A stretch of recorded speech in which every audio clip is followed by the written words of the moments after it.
Bonjour à toutes et bonjour à tous et bienvenue à ce webinaire mensuel de la WDI francophone, comme chaque premier dimanche du mois à 18 h heure de Paris.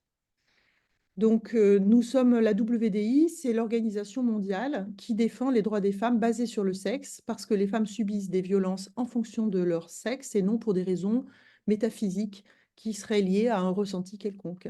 Et c'est pour ça que la WDI est à l'origine de cette déclaration des droits des femmes basés sur le sexe. Notre déclaration réaffirme les droits des femmes tels qu'ils ont été présentés dans la CEDEF, la Convention de l'ONU pour l'élimination de toutes les formes de discrimination à l'égard des femmes. Notre déclaration compte déjà plus de 37 000 signataires à travers le monde et ces signataires proviennent de 160 pays et ce chiffre augmente d'environ 200 signatures par semaine. Nous vous invitons donc à la signer et à la faire signer. Vous allez pouvoir, tout au long de cette présentation, poser vos questions dans l'application questions-réponses. Et vraiment, plus vous poserez des questions et vous réagirez, plus ça sera interactif. Donc faites-le, ne vous privez pas. Notre déclaration se compose de 9 articles, parmi lesquels l'article 3, que je ne vais pas vous les lire tous, mais l'article 3 qui réaffirme que les droits des femmes et des filles les droits des femmes et des filles à l'intégrité physique et procréative. Et cet article dit également que les États doivent s'assurer que les pleins droits reproductifs des femmes et des filles et leur libre accès à des services de santé procréative complets sont maintenus. L'article 4, réaffirmant le droit des femmes à la liberté d'opinion et d'expression, notamment le droit de ne pas être inquiétées pour leurs opinions et le droit de rechercher, de recevoir et de répandre des informations et des idées de toute espèce, sans considération de frontières, sous une forme orale, écrite, imprimée ou artistique, ou pour tout autre moyen de son choix. L'article 9, quant à lui, est particulièrement intéressant aujourd'hui puisqu'il réaffirme le besoin de protection des droits des enfants, notamment dans toutes les décisions concernant les enfants, qu'elles soient le fait des institutions publiques ou privées de protection sociale, des tribunaux, des autorités administratives ou des organes législatifs, l'intérieur supérieur de l'enfant doit être une considération primordiale. Donc, on a tout un tas d'articles qui sont très intéressants et qui pourront être aujourd'hui revisités avec l'intervention de Sophie. Et nous avons la joie et l'honneur d'accueillir. Merci Sophie Robert d'être avec nous. Sophie Robert, elle est réalisatrice et productrice de documentaires et d'émissions de plateau qui sont dédiées aux sciences humaines. Son travail s'effectue à travers le prisme de la psychologie et de la psychiatrie fondée sur l'épreuve. Elle affectionne plus particulièrement, comme on va le voir, les débats qui sont liés aux sciences humaines et qui ont de fortes répercussions sociales. Ces films sont produits par sa société, Océan Invisible Productions, et sont diffusés sur sa chaîne Dragon Bleu TV, à laquelle nous vous invitons à vous abonner. Son premier film était Le Mur, la psychanalyse à l'épreuve de l'autisme, un documentaire de 52 minutes qui a été monté notamment avec la complicité de l'association Autistes sans frontières, a complètement changé le visage de l'autisme en France. Et ce film mettait en évidence la perte de chance phénoménale que subissent et que surtout que subissaient les personnes avec autisme à cause de l'accompagnement inadapté des psychanalystes. Il aurait dû normalement être le premier film d'une série documentaire diffusée par Arte, mais le lobbying des psychanalystes en a décidé autrement. Le Mur est sorti ensuite en salle et simultanément sur la toile en 2011.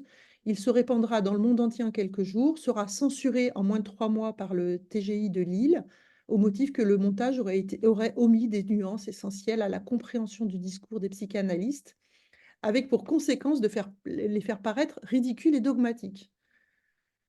L'ascension du film a attiré l'attention des médias généralistes, lui a donné encore plus de publicité. Le film s'est distribué sous le manteau. Et en 2014, le jugement définitif a consacré la victoire de Sophie. En 2018, les tribunaux ont condamné définitivement les 3 psychanalystes de l'école de la cause freudienne à lui verser 50 000 € de dommages et intérêts.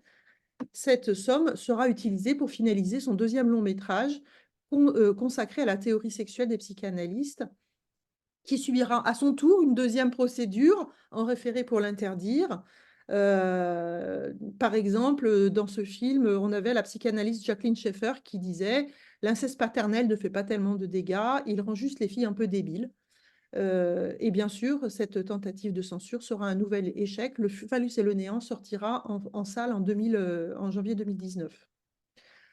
Depuis, Sophie a réalisé environ 70 documentaires de différents formats.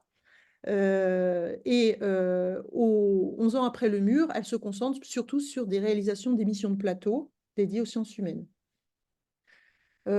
Sophie se dit athée, matérialiste, animée par la conviction que tous les phénomènes ont un sens, une raison, une dynamique qui résulte d'une logique de cause à effet.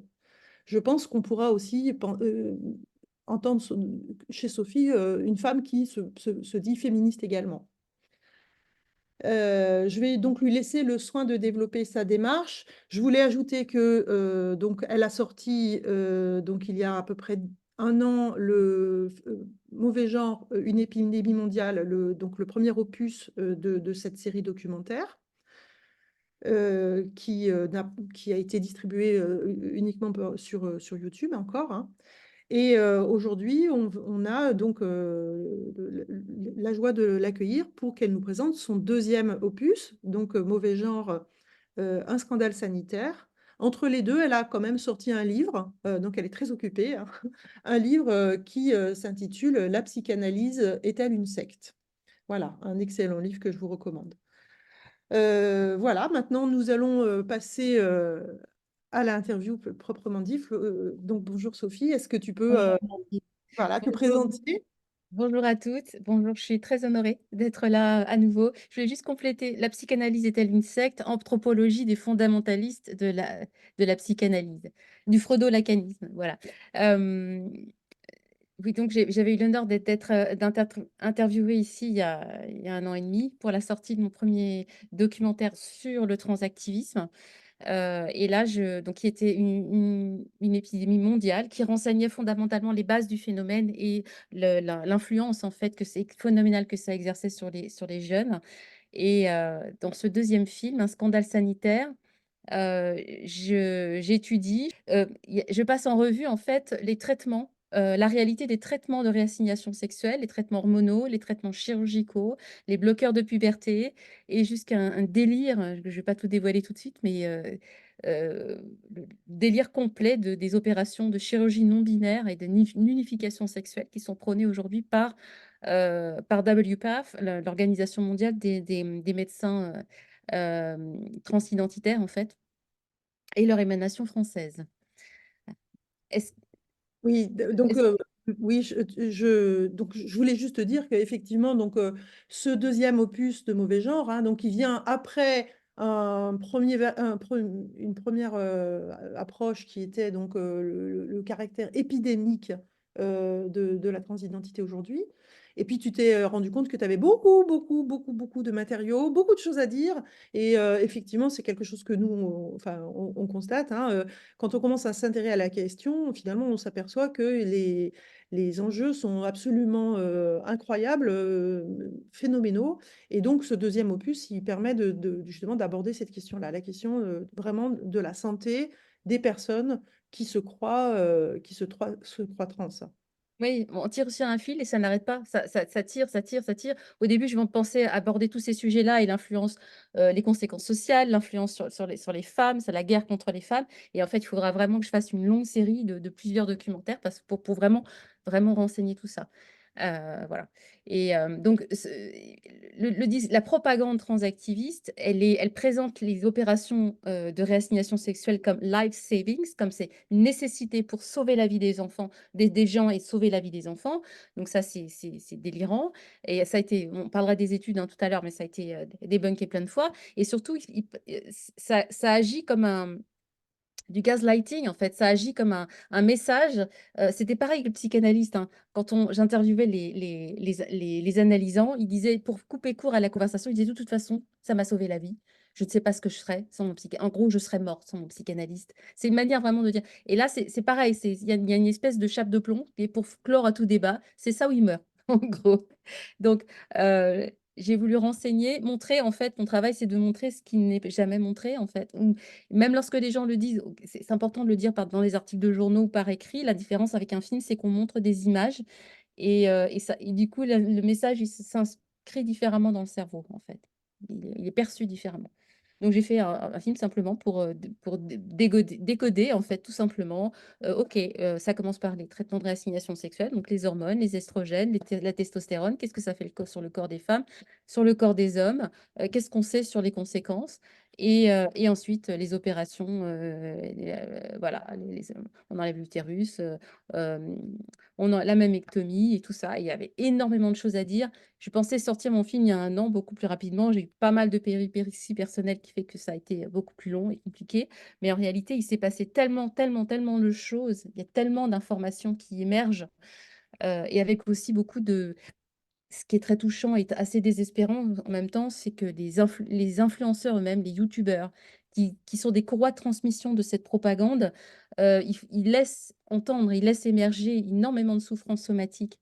Et bon, moi, je ne pouvais pas interviewer, hein, ces personnes, mais du coup, j'ai attrapé pas mal d'images, sur sur de leurs témoignages, et c'était important de pouvoir réunir tout ça dans un film pour qu'on ait à la fois le discours des personnes qui sont critiques de l'idéologie du genre, le discours des journalistes, le discours de scientifiques, mais aussi le discours des youtubeurs eux-mêmes, le discours des transactivistes lorsqu'ils, lorsqu'ils montrent la réalité, que ça se passe pas du tout comme, ce qu'on leur avait dit, quoi. Alors du coup, est-ce que tu veux développer, ben, comment ça se passe alors? Mais peut-être on va passer la bande-annonce du film. On va regarder la bande-annonce de l'opus 2 et on espère bientôt pouvoir présenter l'opus 3, hein. Tu reviendras, Sophie? Ah bah, avec plaisir. Voilà, donc vous pouvez entendre Sophie tout au long de son film. Je l'avais aussi interviewée dans Rebelles du genre et on va prochainement l'entendre encore dans Rebelles du genre, mais à une autre place.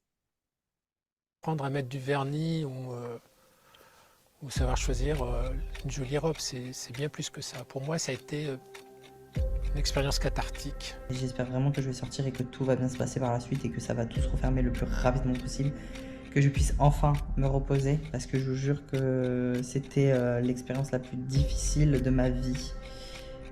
Il n'y a pas plus difficile que ça en fait. Enfin, On a une offre de services conséquente, que ce soit à la fois sur le plan médical, sur le plan du traitement, pour la transition. Je lui ai dit que j'aimerais bien faire l'hystérectomie, surtout avec mes douleurs que j'ai en ce moment. Quand je les ai, je me tords de douleurs et c'est pas possible, quoi. Je peux plus rester comme ça.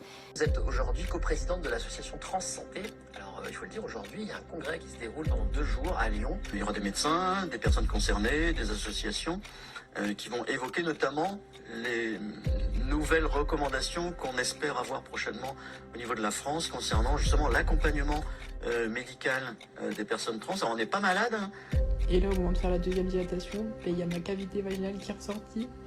Et du coup, ça veut dire que je dois repasser au bloc et me refaire opérer et repartir pour une semaine à l'hôpital. Voilà. Donc bon, ça commence un peu à me casser les couilles. Je vous avoue que là, je suis en train de saturer. My choice! My choice! My choice! My choice! My choice! My choice! My choice! My choice! My choice! My choice! My choice! My choice! Alors, c'est un petit extrait hein, de ce qu'on peut voir dans les 2 heures du film, qui, je pense que ton parti pris, là, Sophie, c'était d'afficher, de dire la vérité, hein. Donc, je pense que tu peux peut-être développer cet axe-là, parce que là, on voit quand même dans la bande-annonce, les images quand même un peu dures. Alors, c'est un mouvement identitaire, c'est un mouvement sectaire qui, repose sur l'industrie médicale, en fait, la transindustrie. Et là, ce que montre la bande annonce, en fait, on a, des 3 hommes qui ont qui sont qui bénéficient, en fait, c'est un peu les prêtres, c'est cette nouvelle religion, qui ont transitionné sur le tard, donc avec, ils sont, en tout cas 2 d'entre eux sont pères, pères de 3 enfants, ils ont mené toute leur carrière. Et en fait, ils surfent sur la vague qui leur donne, du pouvoir, qui leur donne de la reconnaissance sociale, énormément d'influence. Et vous avez en contrepoint 3 jeunes, donc 2 filles, et un garçon qui sont des influenceurs, hein, tous les 3, qui sont, dans cette énorme machine, mais qui souffrent, enfin et c'est particulièrement, choquant de le voir alors que ce sont des influenceurs. Ils ont renseigné malgré eux les ravages que toutes ces opérations font sur leur corps. Donc vous avez la propagande d'un côté et vous avez une autre propagande aussi, mais les conséquences, c'est que c'est des gosses, hein, c'est des gens qui sont à peine adultes, et il y en a peut-être un d'ailleurs sur les 3 qui est mineur, mais en tout cas, ils sont à peine adultes et ils ont, bon, c'est les 2 filles, elles ont plus d'utérus, elles ont fait toutes les 2 une phalloplastie, elles ont plus de vagin, elles ont plus de clitoris.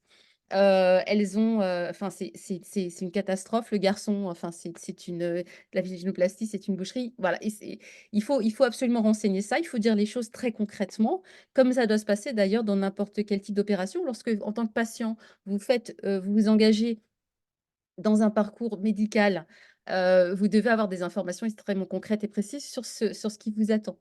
Et là, il y a une propagande phénoménale qui est faite sur les réseaux sociaux et qui est faite aussi par l'intermédiaire d'associations entre pseudo-LGBT, qui sont des associations aujourd'hui transactivistes, y compris par le biais de gens qui ne sont pas du tout médecins.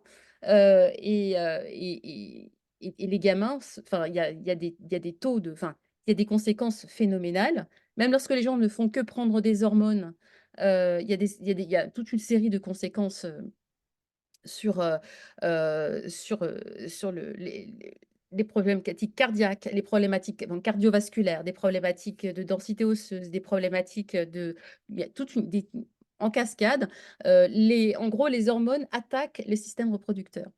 La testostérone attaque le système reproducteur des filles, les estrogènes attaquent le système reproducteur des garçons. Il y a aussi des conséquences qui sont aujourd'hui très bien connues et très bien renseignées sur l'émanation de cancer du sein, de cancer du cerveau.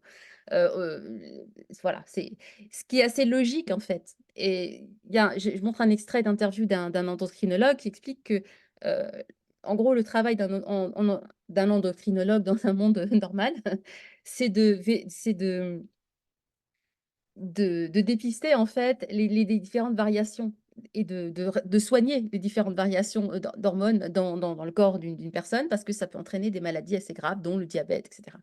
Et en fait, là, il y a rien qui va et il dit: «Il faut pas s'étonner que lorsqu'on inonde le corps d'une femme, ou le corps d'un homme d'hormones sexuelles contraires, il y a des catastrophes qui se produisent, à court terme, il y a des catastrophes qui se produisent». Alors là, on a affaire à toute une population de jeunes qui sont de plus en plus jeunes et donc il y en a qui supportent pas ou qui supportent très mal les hormones tout de suite. Il y en a d'autres qui vont le supporter pendant un certain temps quand même parce qu'ils sont des gens qui sont très jeunes, donc ils ont un corps, en bonne santé et cetera. Mais à court terme, il y a des catastrophes qui se produisent uniquement avec les hormones et bien sûr, il y a un certain nombre de conséquences, qui ne sont pas toujours, qui ne sont pas réversibles en fait. La voix des femmes, elle se masculinise au bout de quelques mois. Une pilosité faciale qui apparaît, une calvitie qui apparaît pour celles qui sont génétiquement programmées pour ça. Moi, par exemple, si je prenais de la testostérone, en quelques mois, je serais chauve et j'aurais une voix de baryton parce que c'est mon phénotype familial. Voilà. Et ben, si elles arrêtent, si elles décident de désister, et ben ça, ce n'est pas réversible en fait. Rien que ça. Et fondamentalement, les hormones sexuelles, le traitement des hormones sexuelles contraires attaque le système reproducteur. Donc, les estrogènes sur les hommes et en plus ça attaque aussi le cerveau. Donc ça fait diminuer la taille du pénis et des testicules, il y a plus du tout de libido, ça réduit tout ça. Et chez les femmes, c'est pareil et ça peut entraîner des nécroses, des septicémies, enfin des problématiques, cancéreuses en fait, qui explosent en fait. D'accord, donc on va avoir tout un tas d'effets sur globalement l'appareil reproducteur, mais pas seulement en fait. Oui, et puis sur la santé mentale, sur la fertilité, enfin voilà, Voilà, il y a également, il peut y avoir des problèmes de diabète, enfin ça peut oui, oui, dérégler oui, oui, c'est ça. en fait, tout l'organisme.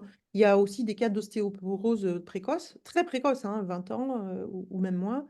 Donc la prise de testostérone et surtout les bloqueurs de puberté. C'est un truc qui commence à être enseigné de plus en plus lors des événements Let Women Speak par Posy Parker et puis tous les événements de manifestation des femmes pour le respect des droits fondés sur le sexe, où elles sont confrontées à des manifestations de transactivistes avec des gens qui sont assez jeunes, hein. Et il y en a énormément, c'est un truc qui est assez frappant, qui sont avec des cannes et des déambulateurs. C'est extrêmement frappant parce que c'est une manière de le voir en fait et les observateurs le voient de plus en plus c'est normal qu'il y en ait un peu dans une manif parce qu'il y a des gens qui ont des problèmes de santé à déambuler, mais la proportion, elle est assez frappante en fait et ça commence à émerger. D'accord. Donc là, dans les questions-réponses, il y a Françoise Mariotti qui nous demande, dans la bande-annonce, il y a une jeune fille qui se plaint d'atroces douleurs dans le ventre en disant quand je les ai, donc on pense que c'est ses règles dont elle parle. Et est-ce que selon toi, ça peut être une cause de désir de transition, par exemple une endométriose ou quelque chose comme ça? Est-ce que tu l'as rencontré? Non, alors là, la jeune fille, c'est à cause de la testostérone, hein, qu'elle ça. En fait, heu, dans le parcours des traitements de réassignation sexuelle, les médecins préconisent à l'horizon de 5 ans, il faut enlever l'utérus à l'horizon de 5 ans parce que le risque, à l'horizon de 5 ans de prise de testostérone, le risque de cancer est extrêmement élevé. Et en fait, beaucoup, comme ces 2 jeunes femmes, en fait, l'en font bien avant parce que les douleurs sont insupportables.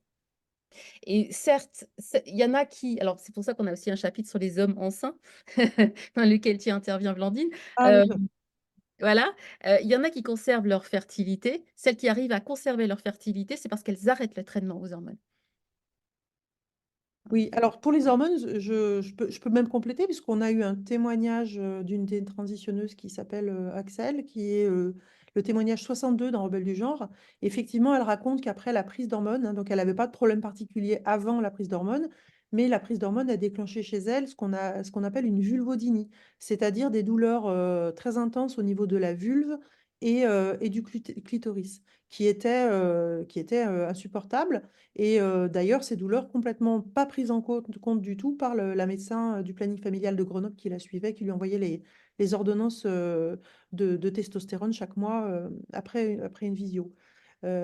Et dès qu'elle a arrêté la testostérone, ça s'est arrêté en fait, hein. Et c'était des douleurs absolument insupportables. Mais il me semble que dans le film, il y a toute une partie sur enfin,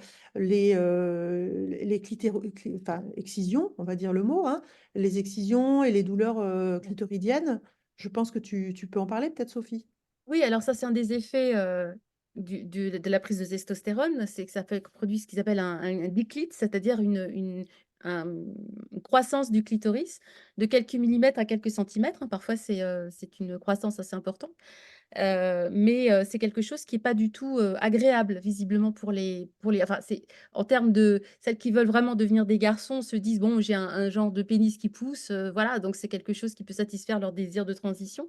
Mais en termes de la sensibilité qui en résulte, elle est extrêmement désagréable parce que ça fait des frottements. En fait, le clitoris, c'est pas fait pour ça et donc une sensibilité qui est dans le registre de la souffrance et c'est pas du tout quelque chose qui va accroître ou accompagner, le plaisir orgastique, classique de la femme. C'est quelque chose qui vient, au contraire, gêner en fait le plaisir féminin, en fait. Et qui se termine parfois par des excisions tellement c'est douloureux. Termine par des excisions, c'est quelque chose que j'ai découvert, alors donc chacun de ces chapitres est illustré par des opérations, les opérations, chirurgicales correspondantes et on voit donc et c'était diffusé sur France 5, magazine de la santé, on fabrique un sexe avec une peau de bras, et donc le chirurgien explique qu'il faut extraire le vagin. Il retire le vagin et il explique pourquoi. Parce que c'est une muqueuse qui continue à excréter et du coup, s'ils obturaient de toute enfin, il le dit pas de manière directement comme ça, mais en gros, il explique que la testostérone attaque, la muqueuse du vagin et de l'utérus et donc il faut l'enlever parce que sinon le risque est trop élevé, de créer des catastrophes, somatiques derrière. Il Oui. faut retirer et alors il retire, et il y a 2 nerfs qui vont dans le clitoris et ils retirent. Je pense qu'une des opérations qui était faite avant, c'était d'enfouir, ils disaient enfouir le clitoris dans le boudin graisseux qui est un espèce c'est une peau de bras, en fait, qu'ils enlèvent, ils mettent du gras dedans. Une peau de bras et ils relient avec des nerfs. Mais en fait, concrètement, ils excisent pour faire une phalloplastie, ils excisent le clitoris. Ce qui Voilà, est ce donc qui est ce qui est voilà et on a on est passé purement dans les de la mammectomies. Pardon? On est purement dans des mutilations sexuelles ici et on est un peu, on a raison hein, de se battre contre l'excision. Et c'est un peu facile de dire l'excision en Afrique parce que finalement on la pratique chez nous. Oui. Donc Oui, l'excision, on la c'est toujours pratique. ce contexte de, entre guillemets, «relativisme culturel» où là, et cette obsession de dire: «S'ils l'ont décidé, c'est le désir, si c'est son choix» et non, c'est fou, quoi et donc et ce qui est intéressant, c'est que les youtubeurs aussi, en fait, il y a tout un parcours où tout à coup, ils déclarent leur transition. Il y en a qui sont bons à faire des vidéos, ils ont du charisme, ils renseignent leurs trucs, ça intéresse pas mal de gens, ils ont des vues, du coup, ils sont poussés à aller le plus loin possible et à continuer à renseigner tout leur parcours de transition. Et puis, tout à coup, on voit que ça se passe pas si bien que ça se passe pas bien. Il y a des souffrances, il y a des trucs. Et puis alors, il y a toujours cette espèce d'idée que s'ils se sentent pas si bien que ça, c'est parce qu'ils sont pas allés au bout. Ils sont pas allés au bout de la démarche et que cette croyance, en fait, les entraîne, les pousse, ça plus le renforcement social, en fait, ça le pousse à aller au bout de la démarche. Et après, voilà, il y a un youtubeur, une youtubeuse qui explique que, ben, avant, elle avait des sensations sexuelles, et que, ben, elle avait choisi la phalloplastie pour, pouvoir pisser debout, parce que c'était important pour elle, parce qu'elle a besoin d'avoir un corps qu'elle sentait complet, et du coup, elle a dû faire le sacrifice de ses sensations sexuelles, quoi. Oui, oui, elle dit d'ailleurs, pour moi c'était plus important de pouvoir pisser debout. Bon, finalement, j'étais pas, en gros, j'étais pas une bête de sexe, pas bien grave. Si vous pouvez vous passer de sexe, ça va. Mais elle recommande quand même à la fin: «Attention, faites attention parce qu'il y a pas de retour en arrière possible». On sent quand même Eh ben oui, bien sûr. la Ouais. déception et tout. Il dit: «Si le sexe est important pour vous, ne le faites pas». Oui et de fait, il y a énormément de jeunes qui sont dans un parcours de transition, mais plus pour faire partie du club et pour qu'il y a pas du tout de dysphorie. D'ailleurs, ils le revendiquent eux-mêmes, hein. Il y a pas de besoin d'être dysphorique pour être trans. Des gens qui continuent à avoir des relations sexuelles et d'ailleurs tant mieux pour eux, tant mieux pour elles. Mais dans ces cas-là, il faut encore plus les prévenir que toutes ces opérations de cosmétiques, externe, de chirurgie, de réassignation sexuelle, ça détruit la fertilité et ça détruit la vie sexuelle. Point. Voilà, c'est toute la sexualité ouais. C'est une castration, hein, tout simplement. Exactement. Je vais apporter une précision qui nous a été donnée dans le chat. Évidemment, c'est vrai que les hormones ne sont pas dangereuses dans l'absolu. C'est le dosage qui va être dangereux. Et puis, bien sûr, ça dépend du sexe. C'est-à-dire que quand on prend des hormones on n'est pas supposé avoir dans son corps, eh ben, évidemment, c'est plus dangereux que des hormones qui sont présentes naturellement. L'hormone n'a pas, au contraire, en fait, on a besoin d'hormones, évidemment. Et d'ailleurs, c'est une des catastrophes qui se produisent quand on a des personnes qui détransitionnent ou qui, pour des raisons médicales, ne peuvent plus prendre d'hormones. Eh bien, elles vont se retrouver, d'hormones, par exemple, de testostérone, elles vont se retrouver sans hormones. Et là, évidemment, tout le système endocrinien va être perturbé. On a besoin d'hormones, pour fonctionner et on a besoin d'un dosage parce que, les femmes aussi produisent de la testostérone. Enfin voilà, il y a les hommes aussi, ont des estrogènes, mais il y a un dosage subtil, évolutif et subtil tout au long de la vie et si ce dosage, même sans parler de traitement, hein, est tout à coup pour X raisons, est déséquilibré, ça produit des maladies qui peuvent être extrêmement graves et là, il s'agit de mettre des dosages extrêmement puissants parce qu'en plus les jeunes, des fois, ils prennent leurs hormones sur internet, hein, il y a plus du tout de ils sont dans l'expectative complète, ils vont très, très loin, très, très vite, ils veulent que tout soit hyper rapide. Il y a vraiment une addiction, même pour certaines, à la testostérone, hein. Certaines filles pour qui ça produit des effets, voilà et le fait d'avoir des hormones sexuelles croisées sur un corps qui n'est pas censé le recevoir, ça produit des catastrophes. Et donc avec effectivement aussi des problématiques de diabète, de caillots sanguins, des répercussions sur les veines, en fait, le système cardiaque, cardiovasculaire et des cancers du cerveau. Et en plus, c'est extrêmement bien renseigné, c'est ça qui est frappant, quoi. Ah oui, c'est un peu la question qui me vient là. Mais alors comment, puisque c'est bien renseigné, Comment ça se fait qu'on n'en parle pas plus que ça? Qu'est-ce qui se passe? Bah, c'est toujours c'est ça ou sinon ils meurent. C'est la transaffirmation, laissez-les choisir, laissez-les, d'abord ils mentent en fait. Je montre que beaucoup de chirurgiens, il y a un fric énorme qui se fait autour de ça. Il y a un business énorme. Ça, ce sera dans le 3e volet, qui viendra dans quelques mois. Mais j'aborde un petit peu les choses. En fait, un jeune qui transitionne, c'est une vache à lait, ce qui rapporte énormément. Et pour revenir à la bande-annonce de tout à l'heure, vous avez donc un afflux d'argent et de pouvoir, en fait, qui arrive sur ces personnes qui sont des coachs, qui deviennent des coachs, des influenceurs, des personnalités médiatiques qui viennent renseigner et défendre la transition. Et, ça influence, et ça influence. Alors, on n'est pas malade, tout doit être remboursé par la sécurité sociale, ALD 31. Et il y a plus qu'une complaisance, en fait. On se pose la question de savoir quel est le rôle des médecins, quel est le rôle. Ce sont les premiers bénéficiaires, c'est aussi ces médecins, cette transindustrie qui a complètement dérapé, en fait, complètement dérapé. Et qui s'engage dans des traitements.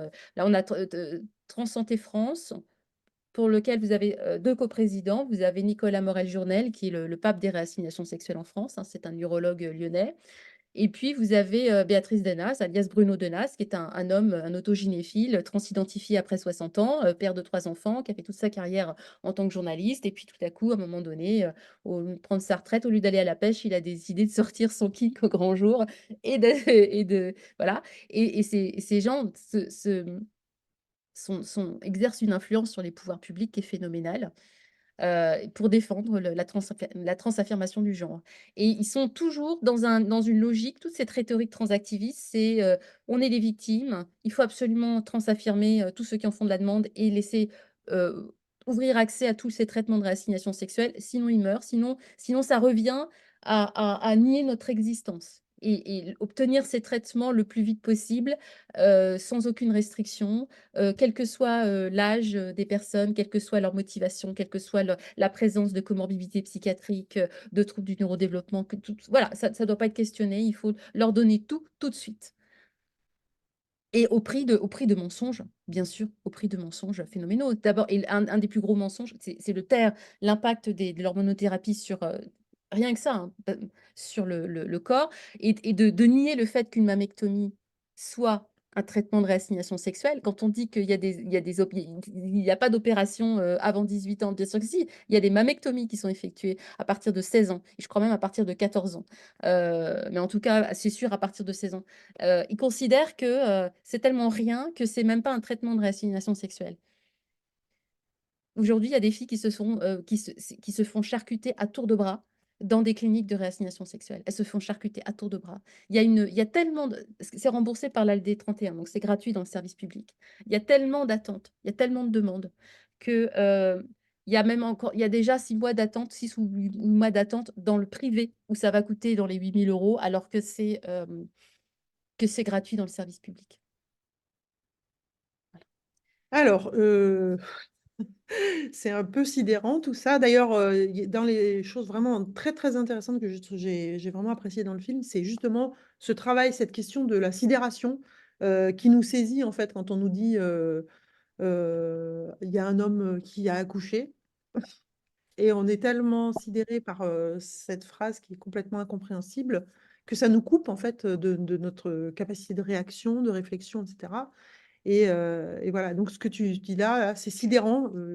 Et c'est vrai qu'on est un peu sans réaction d'entendre autant de sottises qui fonctionnent si bien. Alors, j'ai 2, 3 petits points là pour rebondir.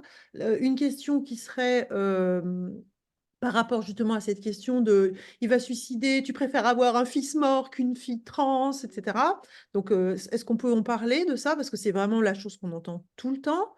Un autre point, une autre question dont on pourrait débattre très longtemps, de Claire qui demande pourquoi une jeune fille désirerait-elle devenir un homme ou transitionner. Alors là, c'est plus une question, je dirais, très très vaste et pas seulement médicale. Et Guylaine Gay nous demande, est-ce qu'on a des témoignages de personnes qui ont transitionné, détransitionné? Donc on pourra peut-être aborder cette question de la détransition ensuite, si tu veux bien. Oui, alors, je peux reprendre dans j'ai oublié la première question, mais en fait, pourquoi des jeunes filles veulent transitionner? Il y a vraiment un mouvement phénoménal aujourd'hui. En fait, que j'aborde pas dans le film, en fait. Là, ça pourrait être une question philosophique pour un webinaire, de WDI, hein, mais il y a énormément de ces jeunes filles qui sont des lesbiennes, énormément qui sont dans la registre des troubles du neurodéveloppement, énormément de filles qui ont été victimes de violences sexuelles. Et puis aujourd'hui, n'importe quelle fille, moi je suis, enfin, je suis aussi embarquée là-dedans parce que c'est mon truc, le rôle que je me suis donné dans la vie de faire des films que les gens ne veulent pas faire, parce que ça a une implication sociale et il faut que quelqu'un s'y colle. Mais si j'avais eu 17 ans aujourd'hui, je suis sûre que je serais sur les candidates pour la mammectomie et tout ce délire. Parce que j'ai eu une adolescence très difficile, parce que j'étais, voilà, l'adolescence peut être très compliquée pour beaucoup de filles et beaucoup de garçons aussi, hein, avec la rigidité cognitive, l'intransigeance, tout un tas de choses et le fait de rejeter en bloc les stéréotypes. Moi, il a fallu des années pour que je me rende compte que ce que me présentait comme étant une femme, c'était des stéréotypes sociosexuels et que je n'avais aucune raison de me fier à ça. Donc moi, j'étais souvent pendant des années, j'étais la seule fille des groupes de garçons. Je préférais être avec des garçons, je fréquentais avec des garçons, j'étais constamment avec des garçons. Et le fait d'avoir des amies femmes et de m'apprécier en tant que femme et d'avoir des amies femmes aussi, d'apprécier la compagnie des femmes, et c'était une conquête plus tardive dans mon existence. Donc tout ça, on est dans un lavage de cerveau phénoménal. Et pour le dire vite, je pense que lorsqu'on on démarre on aborde l'adolescence, on se rendant compte que en plus les gens sont extrêmement culturellement, avec les réseaux sociaux, il y a une culture de l'apparence qui fait des ravages. Et ça n'existait pas à notre époque, quand nous on était ados. Beaucoup moins en fait. Alors il y avait certes les stars de cinéma, des choses comme ça, c'était un peu des icônes, mais il n'y avait pas n'importe quel kidam qui présente enfin, il y a vraiment aujourd'hui une obsession de l'apparence, et ces gamins sont aussi piégés dans cette culture de l'apparence et la croyance que lorsqu'on rejette cette culture-là, en fait, on est libre de circuiter son corps et qu'en fait, on peut faire n'importe quoi avec. En fait, il reste prisonnier, en fait. Il reste prisonnier de cette logique. Je me souviens plus de ta première question. Est-ce que tu me redis? C'était sur le chantage au suicide, je crois que c'est Oui, vraiment le très chantage au important. suicide. On a Alors, besoin d'être armé sur cette question-là quand même, parce que enfin, on se fait traiter de monstre en fait quand on dit qu'on est contre le fait de charcuter des enfants comme ça. Donc on a besoin d'être armé. Arme-nous, s'il te plaît, Sophie. Alors, il y a une entre guillemets étude qui a été faite par Trevor Project, qui est un mouvement transactiviste, une organisation transactiviste américaine. Il y a déjà 4-5 ans. Et alors c'était un sondage, hein, c'était pas une étude, c'était un sondage. Et c'est pour dire à quel point c'est complètement délirant. Ils ont fait un sondage sur Internet parmi la population LGBT pour que se manifestent ceux qui avaient eu un jour des pensées suicidaires. Et ils sont tirés de ce sondage, donc c'est juste des gens qui s'inscrivent, hein, qui n'ont pas du tout, enfin complètement déclaratif, sans qu'on ait aucune euh, euh, données objectives pour savoir qui a répondu, sur quelle base, est-ce que c'est vrai, dans quel contexte et qu'est-ce que ça veut dire exactement, avoir des idées noires et des pensées suicidaires et commettre un acte suicidaire, etc. etc. Et de là, ils ont tiré le chiffre de 42% de jeunes d'homosexuels qui auraient eu des pensées suicidaires. Et en fait, c'était homosexuels, LGBT, et ça, c'est toute l'arnaque du truc, c'est que c'est de la population. Donc, quand on demande aux gens qui ont eu envie de se suicider de se manifester pour se dire, c'est sûr qu'on a un gros pourcentage, mais c'était un pourcentage de personnes homosexuelles, pour lequel il y avait très peu de transactivistes, de transidentitaires, et encore moins de jeunes transidentitaires. Et de ce chiffre de 42%, il a été dans la rhétorique de Trevor Project englobé à la population des jeunes transgenres. Alors que même si on récupère les chiffres, les simples chiffres de cette étude, qui n'est pas une étude, hein, qui est un sondage Internet bidon, on obtient le chiffre de 0,6%. Parce que les vrais dans cette étude, les vrais jeunes, dans ce sondage, c'était moins de 27 ans, jeunes transgenres qui avaient eu des pensées suicidaires, c'était 0,6%. Mais comme le chiffre global était de 42%, eh ben, ils l'ont appliqué, et depuis, ils l'appliquent. Donc, ça, c'est des chiffres astronomiques. Puis des fois, dans la bouche, tu sais, dès que tu passes d'une bouche à l'autre, ça augmente de quelques pourcentages. Ouais, 52% de jeunes, etc. Donc, c'est pas une étude. Il y a une étude récente qui est sortie. Alors, pour comprendre, pour le savoir, en fait, il faudrait faire une étude en double aveugle.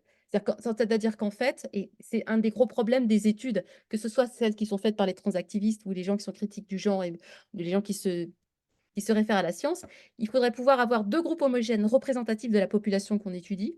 Et il y en a un en qui on administre des traitements de réassignation sexuelle et d'autres en qui on dit d'attendre, ce qui était le cas avant, il y a 10 ans, hein, on faisait ça. Et en fait, et on les observe en parallèle sur une même durée. Et il y a une étude finlandaise là qui vient de sortir on pourra mettre dans les liens, pour lesquels ils montrent qu'il n'y a pas quand on a deux populations homogènes avec les mêmes comorbidités psychiatriques, les mêmes horizons, il n'y a pas d'évolution. Le fait de ne pas faire transitionner les personnes n'a aucune incidence sur le risque suicidaire, aucune. Et il y a d'autres études qui tendraient à montrer que les personnes qui transitionnent, et surtout c'est la problématique de la chirurgie du bas, c'est surtout le fait d'aller, parce que beaucoup de transidentitaires ne font pas cette chirurgie du bas, mais ces chirurgies du bas sont tellement destructrices sur le plan somatique qu'il y aura une évolution de 20% du risque suicidaire. Et en tout cas, les gens qui avaient fait des tentatives de suicide avant et continuent à le faire après la chirurgie du bas, et il y aurait une évolution de 20% du risque suicidaire après ces chirurgies du bas.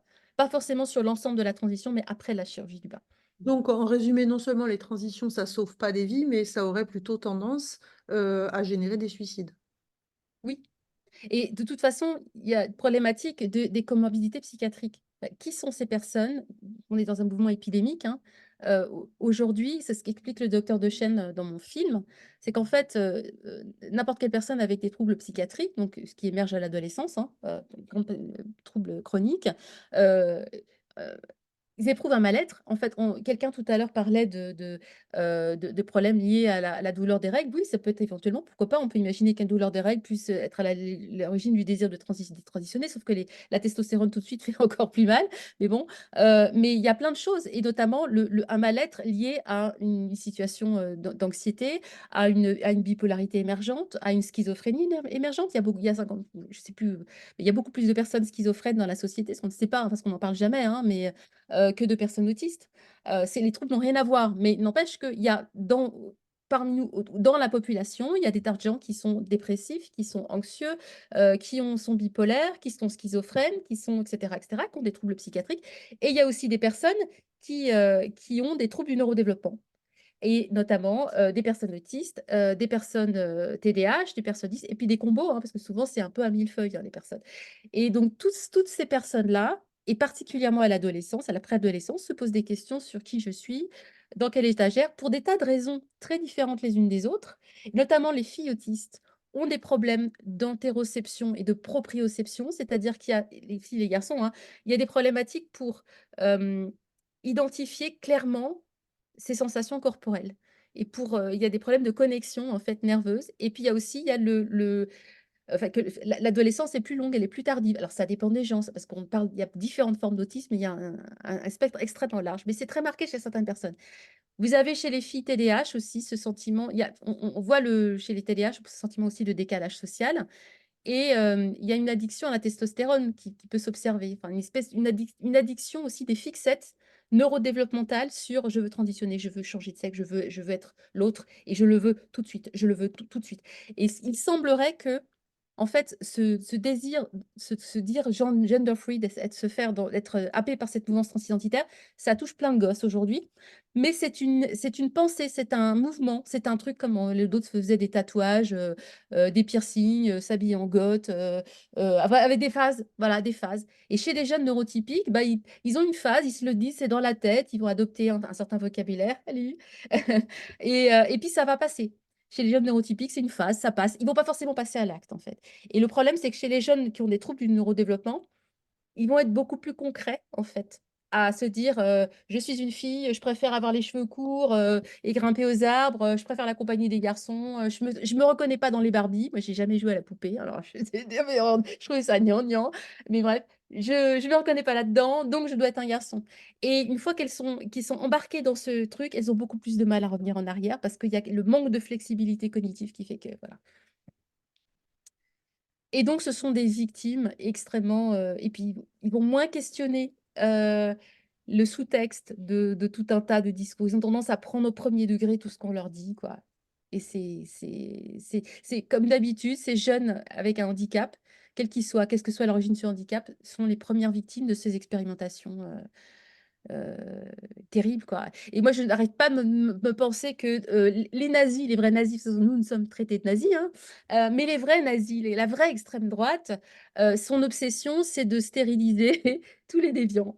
C'est quand même les homosexuels, faut pas que les homosexuels, ils utilisent leur sexe, c'est horrible, c'est moche et tout, faut pas le faire, faut leur interdire, faut les castrer. Jusque dans les années 50, hein, il y a eu des traitements comme ça. Et puis c'était l'obsession hitlérienne d'aller stériliser. Ils ont stérilisé en masse les gens dans les hôpitaux psychiatriques. Mais ça, aujourd'hui, voilà, c'est ce qui se passe sous la bannière transidentitaire, de façon massive. Et ça s'adresse plus particulièrement aux filles en plus, hein, donc Et les 2 tiers sont des filles. voilà, en tant que oui, largement les 2 tiers, hein, selon les études, c'est même parfois Ouais, plus. ouais. On a quand même quelque chose qui en plus s'adresse spécifiquement aux filles. Alors la question, elle a été posée, évoquée en fait, notamment par Nicole là dans les questions-réponses. La question de l'hypersexualisation et notamment la question de la pornification de la société. Et c'est vrai que c'est vraiment quelque chose qu'on entend beaucoup. Ces filles, effectivement, là, on a l'exemple dans ton film d'une qui a envie de pisser debout. Bon, je dirais chacun son délire. Mais en fait, on en a beaucoup qui plutôt témoignent du fait, non pas de vouloir être des garçons, mais de refuser absolument d'être des filles au sens social celles que l'on agresse, celles que l'on viole et celles que l'on fait taire aussi. Tu peux plaider. Celle qui va devoir jouer avec moins de cartes dans son jeu. C'est ça, hein. Tu vas devoir jouer un rôle social, avec aussi les exigences de la société démocratique aujourd'hui des pays de l'Ouest, c'est que tu peux faire tout ce que tu veux, donc tu peux être président de la République, tu peux faire de la recherche, etc. Mais tu as toujours beaucoup moins de cartes dans ton jeu que les garçons. Donc, tu as des exigences, tu n'es plus protégé par le fait de dire oh, c'était cool d'être femme au foyer. C'était pas cool du tout, mais voilà. Et là, tu vas avoir les mêmes exigences, mais t'as pas les... Et puis en plus, si t'es pas jolie, si t'as pas le bonheur d'avoir des avantages physiques, etc., je dis voilà, je vais être carrément, ça va être compliqué, quoi. Il y en a au contraire, hein, d'ailleurs, parce que le fait de vouloir supprimer sa poitrine, ça peut être aussi au contraire, justement, vouloir se débarrasser des regards ou des Oui, gestes. il y a ça aussi, bien sûr, bien sûr. Se Gaïa. débarrasser d'un regard sexualisé qui est inconvenant, qui est gênant, voilà, et qui vous met dans une case d'objet et pas une case de sujet et pas une case de quelqu'un qui peut décider de sa vie. Et en plus, la testostérone a cette particularité, donc ça détruit le corps, mais ça a un effet. Alors, c'est variable d'une personne à l'autre, hein. Il y a des nénettes qui peuvent prendre la testostérone pendant des années, elles ont toujours l'air de filles poilues, c'est tout, quoi. Mais quand même, chez la plupart, beaucoup de femmes, ça virilise l'apparence, l'apparence, le visage, en fait, en tout Il y cas, a une et répartition des globalement. graisses qui va La changer. répartition des graisses, les poils, etc. Et du coup, ça contribue à ce côté, ce désir de je peux faire tout de suite, je peux vraiment devenir un homme et changer complètement mon existence, échapper à tout ça. Et ça peut devenir complètement une fixette obsessionnelle, en fait, chez certaines femmes. D'accord. On n'a pas du tout traité la question des transitions là, qui faisait partie des questions. Alors là, ça s'est rajouté en plus. Est-ce qu'on a des témoignages de personnes qui ont transitionné, détransitionné, et aussi sur le pourcentage de détransition. Donc il y a un peu un débat. Est-ce que ce serait 1%, 8%, les regrets, etc. Donc comment est-ce qu'on a des statistiques? Alors, il y a beaucoup plus. Alors, ça encore, il y a des études. Et d'ailleurs, Magali, on mettra donc il y a les Google Docs de Magali, voilà, qui a fait ce travail de débat. On en parlera tout à l'heure. D'après des études, il y aurait un pic de premier pic de détransition à 2-3 ans après post-prise d'estrogène et de testostérone. Et de 2-3 ans après le démarrage du traitement, vous avez 25% des garçons et 30% des filles qui désistent, c'est-à-dire qu'ils arrêtent le traitement, qui arrêtent le traitement. Et ça, c'est dans des études transactivistes, en fait. Et ce qui est drôle, c'est qu'il citait cet exemple pour dire, bah, voyez, il y a une persistance des choix. Si 70% continuent à prendre le traitement, si 70% continuent à prendre le traitement, ça veut dire que 30% ont arrêté, quoi. C'est pas 1% déjà, c'est beaucoup plus. Et sachant que plein d'effets sont irréversibles hein, après 3 ans. Et après, il y a il y a une deuxième phase à 8-10 ans. Une deuxième phase à 8-10 ans. Donc, alors, 8-10 ans post début de la transition, ça veut dire que la plupart ont fait toutes les chirurgies. Hein. Ceux qui avaient décidé d'aller jusqu'au bout, en tout cas, une grande partie des chirurgies.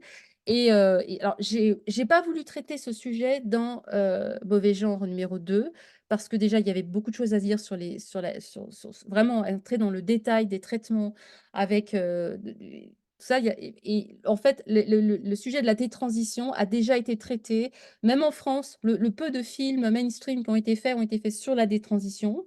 En France, en Suisse, il y a pas mal, il y a des films US, donc j'allais pas me remettre sur ce sujet-là.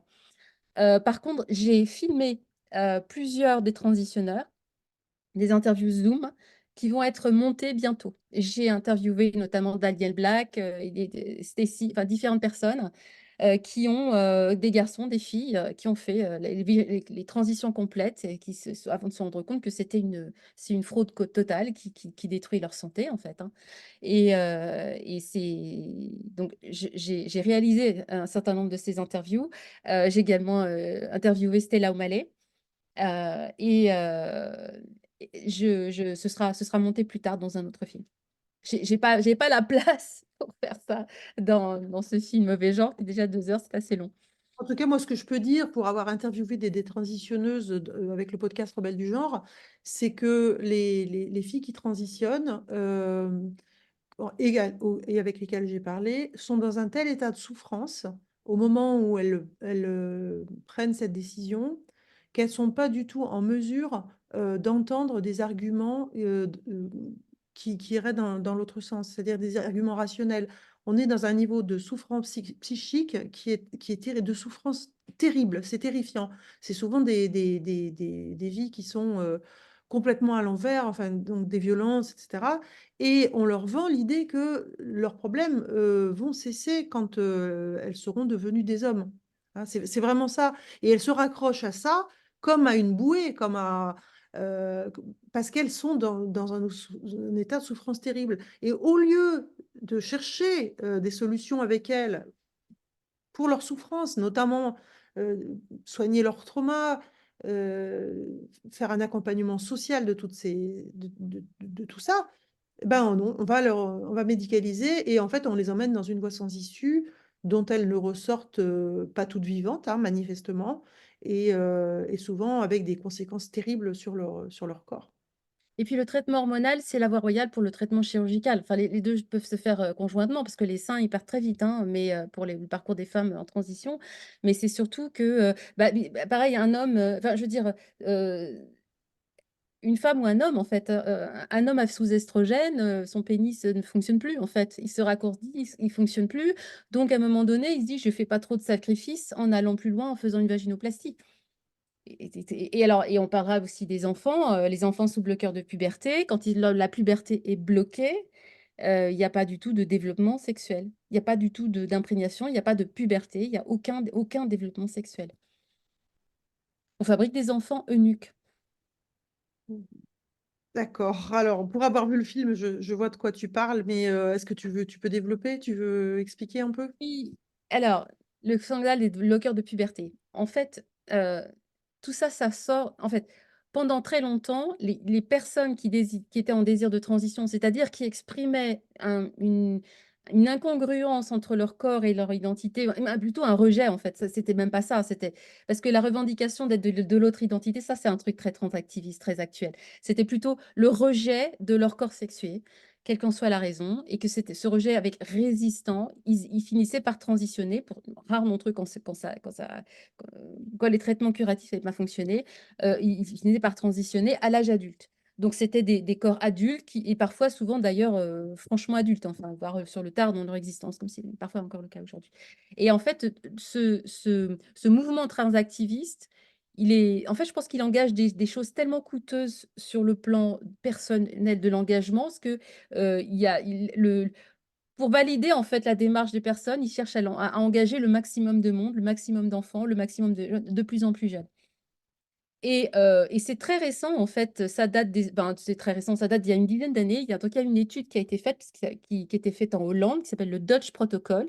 C'est une seule étude, mais qui a été faite avec le même panel, avec un suivi sur quelques années après. Donc, il n'y a pas deux études, il y a une seule étude.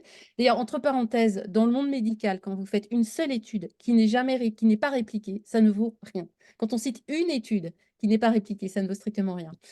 Cette étude dont on sait aujourd'hui qu'elle a été financée par le laboratoire Ferring, qui est un fabricant du gonapeptile, qui est un équivalent du guicapeptile, qui est équivalent du Lupron, c'est un bloqueur de puberté. Le laboratoire Ferring, c'est un gros fabricant d'hormones de synthèse, en fait. Ils cherchaient un marché. Et ils ont pris un panel de jeunes qui étaient déjà pubères, ou au cours de leur puberté, triés sur le volet, avec un accompagnement psychiatrique très soigné, un accompagnement c'est-à-dire quand c'est une population qui ne correspond pas du tout à la population des jeunes en désir de transition aujourd'hui, hein. Ils étaient plus âgés, ils étaient très encadrés, il n'y avait pas de comorbidité psychiatrique, il y avait tout ça, c'était vraiment triste sur le volet. Ils étaient un tout petit, je crois que c'était 75 en fait, ce qui est que dalle en fait en termes d'échantillons.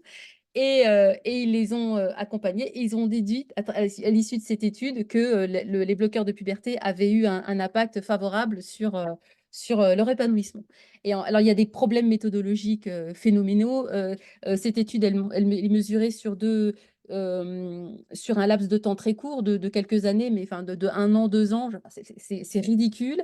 Il y a des gros problèmes méthodologiques en dehors du fait que l'échantillon est pas du tout statistiquement viable et très faible, mais il y a un gros problème méthodologique sur la manière de mesurer, sur qu'est-ce qu'on mesure. Ça, on pourra peut-être en parler tout à l'heure parce que c'est très, très important. Et en fait, ils ne se sont pas du tout donné les moyens de mesurer très concrètement ce que signifiait la satisfaction en fait, et l'insatisfaction en termes de transition.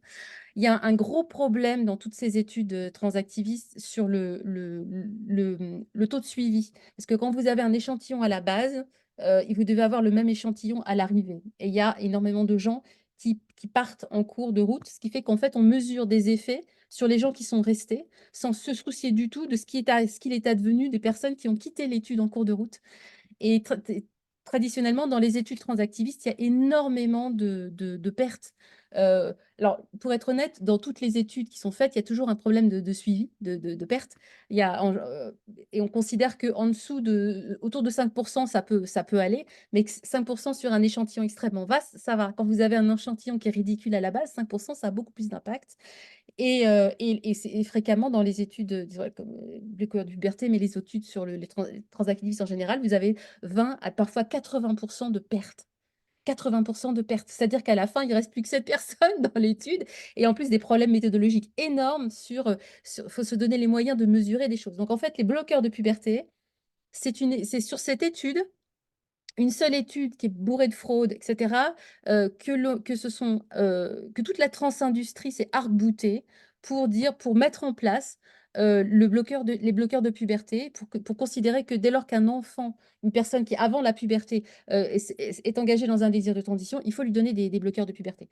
Et ça a des effets absolument catastrophiques. Et même les gens qui ont mené cette étude à l'époque disent c'est hallucinant qu'on puisse s'en servir de ça pour établir des protocoles de soins sur les jeunes transgenres, alors qu'il aurait fallu les suivre sur des années, il aurait fallu qu'il y ait des milliers de participants, il aurait fallu et en plus la population, comme j'expliquais, la population de ces jeunes, cet échantillon au départ, qui ont fait partie de cette étude du Dutch Protocol, elle ne correspond pas du tout à la population des jeunes qui sont en désir de transition aujourd'hui. Et un autre exemple de ces fraudes, il y a un jeune de cette étude qui est mort des suites de ce traitement. Il n'est pas mort de l'administration des hormones, il est mort d'une complication chirurgicale de sa vaginoplastie. Une complication chirurgicale qui est liée, et c'est un des problèmes majeurs auxquels sont confrontés les chirurgiens aujourd'hui, c'est que lorsque vous bloquez la puberté d'une personne, vous n'avez plus, le sexe arrête, les organes reproducteurs, le sexe arrête de se développer. Donc, il n'y a pas de Il n'y a pas assez de chair, il n'y a pas assez de peau, de chair, il n'y a pas de terminaison nerveuse. Et cet organe n'est pas imbibé de testostérone ou d'estrogène, en fait, des hormones sexuelles qui lui permettent de développer le plaisir sexuel. Et du coup, quand il s'agit de faire une vaginoplastie, en l'occurrence, il n'y a pas assez de matière. Donc, ils sont obligés d'utiliser beaucoup plus de chair, des intestins, en fait, pour compenser cette absence. Et là, en l'occurrence, dans ce cas, ça a entraîné un des risques infectieux beaucoup plus importants. Et il a fait une nécrose septicémique. Enfin, il en est mort, le gosse, quoi. Il en est mort. Mais ça, comme il était mort, eh ben, c'est pas comptabilisé dans les résultats finaux de l'étude. C'est complètement dingue. C'est complètement dingue. Magali a fait, je vous invite à aller consulter les Google Docs. Elle a fait un travail de veille depuis 2 ans énorme. Mais exactement comme dit Magali, dans n'importe quel domaine médical, ce Dester et Biffin, cette expérience. En fait, c'est une collection de fraudes scientifiques. Et les Google Docs de Magali en fait, ont montré en fait, tout ce travail. Il y a les transactivistes inondent le marché d'études et toutes les gens qui font partie des sociétés de GenSpect, Transgender Trend, SGen, c'est-à-dire des personnes qui sont des biologistes, des médecins, dont certains avaient autrefois prescrit des traitements de réassignation sexuelle, mais tout en étant dans un cadre médical, en fait, ils font du débunkage de ces études et il y a des problèmes méthodologiques phénoménaux, mais qui sont grotesques. C'est-à-dire, par exemple, il y avait une étude qui est dans le document de Magali, une étude pour mesurer le regret, le taux de regret des traitements de réassignation sexuelle. En fait, si vous considérez comme détransitionneur, vous n'avez pas le droit de participer à l'étude. Donc, c'est-à-dire qu'on mesure le taux de regret chez les gens qui ne regrettent pas, hein, parce qu'ils n'ont Vous pas répondez seulement si vous êtes d'accord. voilà, effectivement. vous n'avez le droit de répondre que si vous êtes content. Il y a une autre étude pour laquelle, OK, vous avez le droit de répondre si vous n'êtes pas content, mais il faut avoir fait tout le parcours de transition de la chirurgie du bas. Bon, eh ben, il y a beaucoup de gens, y compris chez les femmes, qui ne font pas de chirurgie du bas et qui pourtant Tous, ils sont sont pas engagés dans des d'accord. traitements, etc. Et par exemple, Kera Bell, qui est une jeune femme anglaise qui avait engagé à 16 ans un parcours de transition, qui a été trisotisée à 18 ans et qui est à l'origine du procès qui fait qu'aujourd'hui, la NHS, le système de santé britannique, a renoncé en fait à la transition sexuelle des mineurs, ou en tout cas de manière très très encadrée. Voilà, le procès qu'elle a engagé a été déterminant. Et ben, au regard de cette étude, elle n'aurait pas été considérée comme des transitionneuses. Parce qu'elle a gardé son utérus. Enfin voilà, c'est complètement délirant. Alors il y a aussi des choses, mais parfois. Et alors, il y a d'autres choses, il y a des erreurs de chiffres. Parce qu'en fond, une étude, c'est récolter des datas, c'est constituer un panel, dire ce qu'on va mesurer, établir une méthodologie. Parfois, il n'y a absolument pas de méthodologie, ou alors il y a une méthodologie délirante, mais qui n'est pas du tout scientifique. Et puis après, il y a des tableaux de chiffres. On extrait des chiffres et on interprète les chiffres. Et mais bah, il y a des trucs, mais il y a des problèmes d'addition, de soustraction, des trucs énormes, mais des erreurs que ne feraient pas des gosses de CM2, quoi. Et un autre des problèmes majeurs de ces flopées d'études, c'est la durée des résultats aussi. Quand vous avez la prétention de mesurer le taux de satisfaction en fait, des personnes qui sont engagées dans ces traitements de réassignation sexuelle, il faut se donner un certain temps. Parce qu'il ils sont souvent très courts, 1 an, 2 ans, parfois 6 mois. Et le pire que j'avais vu, c'est une étude où le taux était mesuré à 4 mois. 4 mois après telle opération, ils sont très contents. 4 mois. Mais c'est grotesque, mais c'est au-delà du grotesque. Il faut, pour des trucs qui engagent l'existence en fait de manière aussi radicale, il faut se donner au moins un panel de plusieurs années pour mesurer vraiment les choses. Parce que typiquement, vous avez un effet placebo. Lorsque n'importe qui s'engage dans un traitement quel qu'il soit ou avec une alliance thérapeutique, il y a un investissement, il y a une croyance, il y a le désir que ça marche, le fait qu'ils sont portés par une communauté. Donc effectivement, il peut y avoir un stade d'euphorie. Ce n'est pas tout le monde qui est euphorique après l'opération. Il y en a qui sont convaincus d'avoir fait l'erreur de leur vie tout de suite. Mais il y en a aussi beaucoup qui sont euphoriques pendant quelques temps et puis qui ne sont plus du tout euphoriques. Donc là-bas, le minimum, c'est qu'on ait du recul sur quelques années.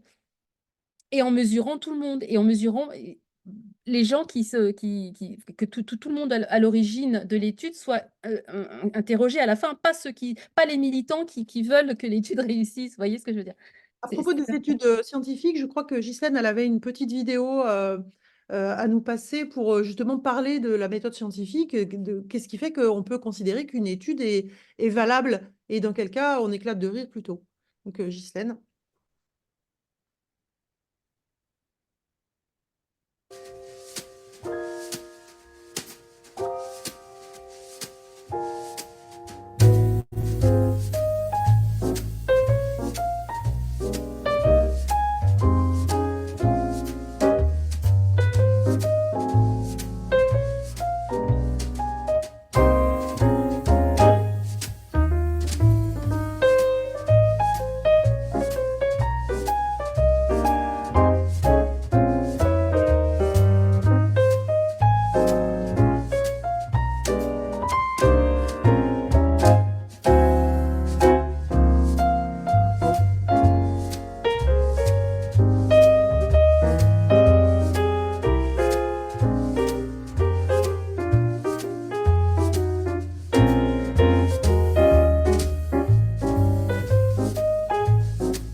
Alors du coup, Sophie, est-ce que tu veux réagir à ça? Puisque là, je trouve que ce qui est intéressant, ça ça reprécise en fait ce qu'on entend par étude scientifique ou preuve scientifique. Alors, il y a deux choses. En Angleterre, le système de santé britannique a mis fin aux bloqueurs à l'utilisation des bloqueurs de puberté, enfin, en tout cas, de manière transaffirmative et fermé la clinique Tavistock. Cependant, les bloqueurs de puberté restent autorisés, restent prescrits à la condition que les personnes, donc les enfants, hein, s'engagent et leurs familles s'engagent à intégrer un protocole de recherche scientifique, extrêmement rigoureux sur le long terme. Parce qu'en fait, ça n'existe pas. Ça n'existe pas. Aujourd'hui, il n'y a pas d'études rigoureuses sur les bloqueurs du puberté et leur effet sur le long terme. Donc, normalement, c'est interdit. Ça reste accepté dans le cadre d'un protocole de recherche et on saura, enfin, on sait déjà que c'est une catastrophe sur plein de trucs, mais je veux dire, on aura des preuves scientifiques dans X temps sur l'évolution de ces gamins qui doivent être et observé jusqu'à l'entrée dans l'âge adulte et après. Et aujourd'hui, c'est aux États-Unis qu'on a eu les premières personnes pour qui on a supprimé la puberté.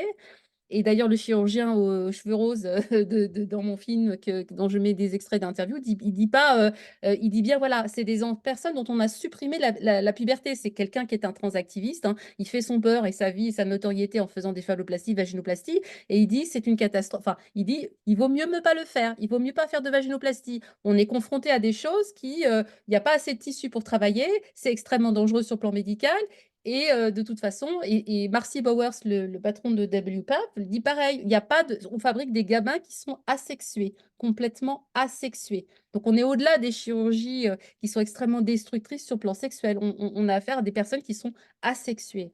Voilà. Et tout ça pour dire, donc la NHS, enfin voilà, on commence seulement en Angleterre à intégrer des gamins dans un protocole de recherche extrêmement, sur le long terme, extrêmement cadré, pour qu'il n'y ait plus des désisteurs, pour qu'on puisse vraiment avoir une étude fiable sur ce qui se passe. Mais en Finlande, en Suède et dans plein d'endroits, enfin, c'est carrément, ça a été supprimé. On espère que ça le sera bientôt aussi en France, grâce à l'initiative des sénatrices LR. Et alors, autre chose, Santé France, enfin, la Haute Autorité de Santé a lancé un groupe de travail sous l'égide de Santé France, qui se présente comme l'émanation française de WPAF en France. Donc, c'est un panel de médecins, d'urologues, d'endocrinologues et de personnes transidentifiées, que des transactivistes, hein. Il y a 95% de transactivistes dans ce panel, dans ce qu'on a pu voir, et pour émettre des recommandations sur la santé des personnes transgenres.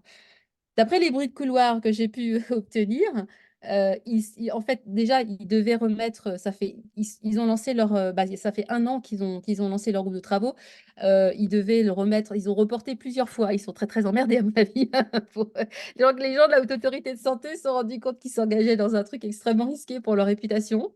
Et d'après les bruits de couloir dont je dispose, ils reconnaissent que les études sont tellement médiocres qu'ils ne vont pas, ils vont mettre un rapport sur un consensus d'experts, entre guillemets, pour dire que les recommandations qu'on fait sont pas basées sur des études probantes, mais sur un consensus d'experts. Donc c'est le bas de la pyramide, là, c'est le truc. C'est ça. D'accord. On dit que, et nous on sait, donc taisez-vous. Ouais, mais En fait, il y a une question aussi dans le truc des questions-réponses là, de Françoise. Est-ce que Elisabeth Fetty use des mêmes méthodes que le pharmacien? Je pense que tu as des choses à dire sur Elisabeth Fetty. Donc, il y a un podcast que autrefois j'écoutais et que je trouvais intéressant qui s'appelle Méta de choc et qui prône justement une pensée critique. oui, bah, c'est comme Thomas Durand. Enfin, voilà, c'est un truc quand j'ai plongé dans ce mouvement transidentitaire pour l'étudier, etc. Et j'ai vu qu'en fait, ils ont infiltré le mouvement zététique, les gens qui se présentent comme critiques de la pensée objectif scientifiquement et qui se sont fait le devoir d'informer la population, d'enseigner l'esprit critique, en fait. Ils ont infiltré complètement des gens, ce qui est complètement voilà, fou, de la même façon qu'ils ont infiltré les mouvements féministes et homosexuels. Dans tous les cas, c'est complètement aberrant, en fait. Dans tous les cas, c'est le monde à l'envers. La zététique et effectivement, comme tu le dis, le mouvement féministe, et là, c'est vraiment triste à pleurer. Et les mouvements homosexuels, parce que de toute façon, la transaffirmation du genre, c'est mutiler les homosexuels. C'est quelque chose. C'est une thérapie de conversion pour Thérapie de homosexuels. conversion, clairement. C'est comment transformer une fille lesbienne en homme trans. Enfin, Exactement, et à grande échelle. Alors, donc Elisabeth Fetty, mais je sentais qu'il y avait un truc parce que elle se méfie de moi depuis des années, on se connaît pas, mais il y avait un truc que je sais pas. Bon, puis là, quand elle a sorti son truc totalement trans-activiste, mais c'est quelqu'un qui vient du New Age en fait. C'est là où je me dis, bah, elle a jamais vraiment quitté le New Age en fait. C'est quelqu'un d'après ce qu'elle décrit, qui était dans cette mouvance New Age. Et puis, elle a monté son podcast que je trouvais pas mal foutu, vachement intéressant sur plein de trucs. Mais il y a Odile Fillot aussi qui s'est embarquée là-dedans. Odile Fillot. celle qui a décrit le clitoris. Mais oui, mais non, mais c'est délirant. Et c'est pour ça que dans la construction de mon film Mauvais genre, un scandale sanitaire, je passe du temps aussi. Il y a des séquences intermédiaires sur l'effet de sidération. Enfin, je lance mon hypothèse sur le, le fait que ça plonge. Le discours transactiviste, en fait, c'est un discours qui plonge les gens dans un état de sidération complet pour des raisons cognitives et qui empêche d'exercer son esprit critique. Et il y a des fondements religieux, en fait, aussi. Il y a des fondements sectaires et religieux voilà, dans cette rhétorique. Dans cette rhétorique, on retrouve également chez les fondamentalistes de la psychanalyse ces espèces de trucs de discours complètement délirants, qui fait des nœuds, qui fait des circonvolutions en permanence et qu'on ne peut raccorder à rien, parce qu'il n'y a, il y a rien il y a rien de logique, en fait.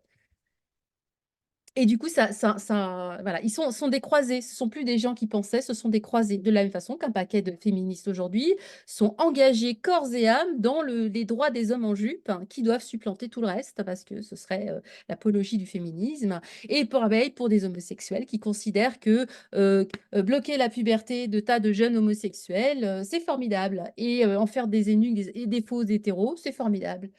Non, le monde marche à l'envers. Alors, je vois le temps qui passe, qui passe, qui passe. On a déjà parlé 1h20. Donc là, maintenant, on va essayer je vais te donner l'occasion de dire ce que tu veux dire en urgence et ensuite on traitera. Ouais, ouais. Le plus délirant de de ces choses-là, c'est en fait, je le montre en fait dans le dernier chapitre de mon film, c'est sur les chirurgies de nullification sexuelle. À la base, aussi destructeurs soit c'est les opérations de réassignation sexuelle, elles ont quand même pour but cosmétique de transformer un homme en femme ou une femme en homme. Et en fait, tout ce délire est tellement lancé comme un cheval au galop dans le grand n'importe quoi, qu'ils ont créé, en fait, les chirurgiens et tout ce mouvement transidentitaire ont créé une nouvelle identité, les identités non binaires, et qui nécessiteraient curieusement autant de traitements de chirurgicaux que les personnes qui veulent changer de sexe. Sauf que c'est des non-binaires. Donc, à un moment donné, et WPAF et Transsanté France s'engouffrent absolument là-dedans. L'idée, c'est qu'il faut demander, il faut octroyer, sans poser de questions médicales, n'importe quelle demande chirurgicale à toute personne en faisant la demande. Et donc, c'est l'apologie des mutilations, c'est l'apologie de n'importe quoi. Et le pire du pire, c'est l'eunuchisme, cette nouvelle mode qui constitue un chapitre entier des 8e recommandations de WPATH, qui est le syndicat mondial des médecins transactivistes. Ils défendent l'identité eunuque, c'est-à-dire qu'il ne s'agit plus de transformer un homme en pseudo-femme, mais un homme en eunuque. Et la légitimation, c'est de couper tout ce qu'il y a dans l'entrejambe des garçons, des hommes, couper aussi les tétons, mais couper l'entrejambe, enlever le pénis, le testicule, le scrotum pour que l'entrejambe soit parfaitement lisse comme l'entrejambe de la poupée Ken. Aujourd'hui, vous avez des cliniques dans le monde qui font ça, ce sont des masochistes, fétichistes de l'émasculation qui défendent ça. WPATH, je me base sur les travaux de Jeff Dave Gluck, Redux. Enfin, je vous renvoie à mon film, là je vous le dis très très vite, mais j'ai sauvegardé plein d'images gore, pareil sac à vomi, mais c'est important de voir jusqu'où ça va parce que ces choses-là sont également prônées en France aujourd'hui. Je sais qu'on pratique l'ablation des tétons. De toute façon, il n'y a pas de mur, il n'y a pas de nuage de Tchernobyl qui s'arrête aux frontières en France. Tout ce qui s'est passé aux États-Unis ailleurs, ça se passe en France. Et tel point que dans son congrès de 2023, Transsanté France, donc ceux qui pilotent le groupe de travaux de la Haute Autorité de Santé pour mettre des recommandations sur la santé des personnes transgenres, ils ont fait un atelier sur l'eunuchisme. Ils ont des opérations de nullification sexuelle. Ça fait tellement de scandales, pas là, mais dans le monde entier, que les cliniques qui le pratiquent ont enlevé des photos, parce que maintenant ils font de la pub avec des photos pour voir comment elles sont belles, il n'y a plus rien entre le genre, etc. Moi, j'ai sauvegardé tout ça, donc je montre un certain nombre d'exemples à la fin de mon film sur ce délire où il n'est plus du tout question de transformer un homme en pseudo-femme ou de femme en pseudo-homme, mais d'accéder au désir de fétichiste de l'émasculation. On en est là aujourd'hui. Alors, je pense que ça sera peut-être, enfin, une des dernières questions, en tout cas, pas la dernière, mais une question. La question justement de la responsabilité juridique, en fait, de gens qui font ça et qui prônent ça. Quand on a des scientifiques ou des influenceurs qui vont induire en erreur volontairement, en toute connaissance de cause, ou pas d'ailleurs, des jeunes ou des personnes vulnérables qui vont subir donc des amputations, etc., et globalement vont devenir handicapés, qu'est-ce qu'on va faire? Est-ce que juridiquement, qu'est-ce qui va se passer? Tout en prétendant, comme Nicolas Morel-Journel se fait sur les plateaux télé, tout en prétendant préserver les sensations sexuelles. C'est faux. Enfin, c'est juste faux. Ce sont des mensonges éhontés, quoi. Oui, oui, non, mais on entend même, je crée un vagin tout à fait opérationnel. Ouais, c'est ça. Ah bon?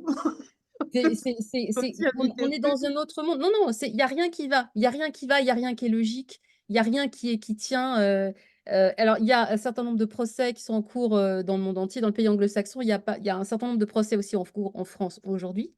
Et là, les parents le font de plus en plus, les parents qui sont opposés à ces trucs-là. Et puis, le mouvement est allé très, très, très, très vite. Il y a des jeunes qui sont même pas forcément détransitionnés, pas forcément critiques, mais qui ont des souffrances somatiques, qui vont se réveiller trop tard, mais on va voir les effets là bientôt. Mais c'est complètement... Il n'y a rien qui va, il n'y a rien qui est logique, il n'y a rien qui va dans le sens... Quand vous avez une femme qui a un cancer du sein, les chirurgiens font exprès de prélever le minimum, de respecter au maximum, tant que la tumeur le permet, de respecter la structure du sein, des textes. Là, il n'y a rien qui est logique, il n'y a rien. C'est complètement dingue, complètement dingue.